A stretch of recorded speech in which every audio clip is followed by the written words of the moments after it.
இந்த கிறிஸ்மஸில் கிறிஸ்மஸ் தாத்தா யார்? இந்த கிறிஸ்மஸ் தாத்தா அப்படின்னு நிறைய பேருக்கு தெரியறதே இல்லை. இந்த கிறிஸ்மஸ் தாத்தா எங்கேருந்து வந்தார் அப்படின்னு பார்த்தா 4th செஞ்சுரியில் ஒரு பிஷப் இருக்கிறாரு. இந்த பிஷப் வந்து எதுக்கு ஃபேமஸ் அப்படின்னு பார்த்தா, அதிகமாக நிறைய பேர் சர்ப்ரைஸ் பண்ணுறதுலையும் நிறைய சர்ப்ரைஸ் கிஃப்ட் கொடுக்குறதுலையும் இந்த பிஷப் வந்து நல்ல ஒரு, இவரை வந்து எல்லாருக்குமே பிடிக்கும். அதனால இவர் வந்து கொஞ்சம் ஸ்பெஷல்.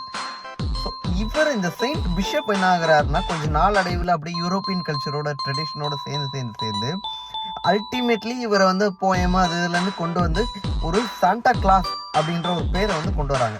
அவருக்கு வந்து ஒரு ரெட் ட்ரெஸ்ஸை போட்டு விடுறாங்க. இப்படி தான் இந்த சாண்டா கிளாஸ் உருவான கதை.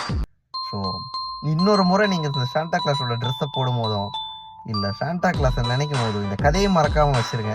அதே நேரத்தில் நீங்கள் சாண்டாவோட ட்ரெஸ்ஸை போடும்போது அல்டிமேட்லி நீங்கள் பண்ணக்கூடிய ஆக்டிவிட்டிஸ், உங்கள் கையிலேருந்து வரக்கூடிய ஆக்ஷன்ஸ் வந்து பியூராக இருக்கிற மாதிரி பார்த்துக்கோங்க.